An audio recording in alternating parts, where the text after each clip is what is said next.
امیر حمزہ کا ایمان لانا کوئی معمولی واقعہ نہیں تھا۔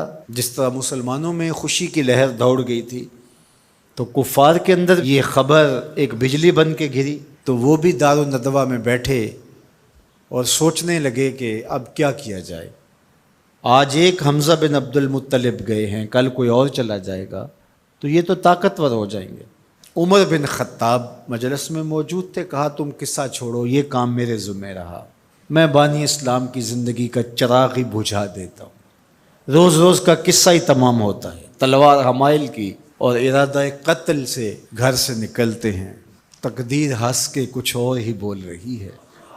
سودا لینے کے لیے بازار گئے، سودا لینے کے لیے بازار گئے، ہاتھ اس کے بکے جس کے خریدار گئے۔ تلوار حمائل کی ہے، بانی اسلام کی زندگی کا چراغ بجھانے کی آرزو ہے، گھر سے نکلتے 22 سال کی عمر ہے، جوانی ہے، بانکپن ہے، چہرے پہ جلال ہے، خطاب کا جری جواں بیٹا ہے۔ راستے میں ایک صاحب ملے، دیکھا اور کہا کہ کیا تیور ہیں اور ارادے کدھر کے ہیں؟ کہا چراغ اسلام بجھانے جا رہا ہوں۔ کہا اس کی روشنی تو تمہارے گھر میں بھی پہنچ گئی ہے۔ پوچھا کیا ماجرا ہے؟ کہا تمہاری بہن فاطمہ بنت خطاب اور تمہارے بہنوئی سعید وہ بھی اس آقا کے غلام بن گئے۔ بس غصے میں بہن کے گھر پہنچتے ہیں اور دروازے کو دستک دیتے ہیں۔ اندر قاری قرآن ان کو قرآن سکھا رہا ہے۔ اہل خانہ سمجھے عمر آئے ہیں اور تیور بھی اچھے نہیں ہیں، قاری کو کہیں گوشے میں چھپا دیا اور دروازہ کھولا۔ دروازہ کھولنے کی دیر تھی کہ بہن پہ ٹوٹ پڑے، مار دھاڑ شروع کر دی۔ تم سابی ہو گئی ہو، تم نے آباء و اجداد کا دین چھوڑ دیا ہے۔ مار مار کے ان کو لہو لہان کر دیتے ہیں۔ تو بہن بولتی ہے عمر سنو، تم خطاب کے بیٹے ہو نا، میں بھی خطاب کی بیٹی ہوں، میں بھی اپنے موقف سے ہٹنے والی نہیں ہوں۔ حیرت زدہ ہو جاتے ہیں کہ اس عورت کے اندر یہ بجلیاں کیسے آ گئیں؟ تو سوچنے لگے اور کہا اچھا جو تم پڑھ رہے تھے مجھے بھی سناؤ۔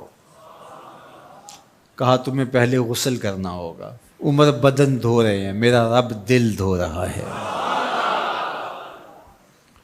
اتنے میں قاری قرآن کے ورق لے کے آ گیا اور تلاوت ہوتی ہے، طٰہٰ ما انزلنا علیک القرآن لتشقیٰ، اے 14ویں کے چاند محبوب، ہم نے قرآن اس لیے نازل تو نہیں کیا تھا کہ آپ مشقت میں ہی پڑ جائیں۔ تلاوت ہوتی جا رہی ہے، عمر کی آنکھوں سے آنسو ٹپکتے چلے جا رہے ہیں۔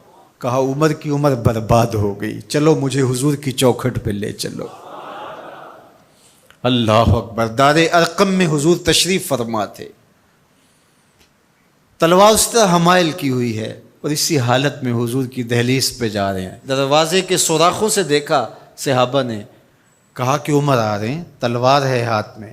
تو حضرت امیر حمزہ نے کہا گھبرانے کی ضرورت نہیں ہے، اگر ارادہ خیر سے آ رہے ہیں استقبال کریں گے، خوش آمدید کہیں گے، بٹھائیں گے، عزت دیں گے، اور اگر ارادہ اچھا نہیں ہے تو اسی کی تلوار سے اس کا سر کاٹیں گے۔ دروازہ کھلتا ہے، عمر حضور کے سامنے آ کے بیٹھتے ہیں اور میرے حضور کہتے ہیں عمر ابھی وہ وقت نہیں آیا کہ تم اسلام لے آؤ، اور یہی وقت تھا عمر کے اسلام لانے کا۔ حضرت عمر کلمہ پڑھتے ہیں، اشہد ان لا الہ الا اللہ وحدہ لا شریک لہ واشہد ان محمدا عبدہ ورسولہ۔ جو ہی عمر کی زبان سے کلمے کی صدا سنتے ہیں صحابہ، اتنے زور سے اللہ اکبر بے ساختگی میں کہتے ہیں مکے کی گلیاں گونج اٹھتی ہیں۔ اللہ اکبر۔ اب ایمان لانے کے بعد جناب عمر حضور سے پوچھتے ہیں کہ حضور ہم حق پہ نہیں ہیں؟ فرمایا ہم حق پہ ہیں، اللہ کا دین سچا نہیں ہے؟ کہا اللہ کا دین سچا ہے۔ کہا کہ آپ اللہ کے سچے رسول ہیں؟ فرمایا ہاں میں اللہ کا سچا رسول ہوں۔ تو کہا پھر ہم چھپ کے نمازیں کیوں پڑھیں؟ ہمیں صحن حرم میں جانا ہوگا۔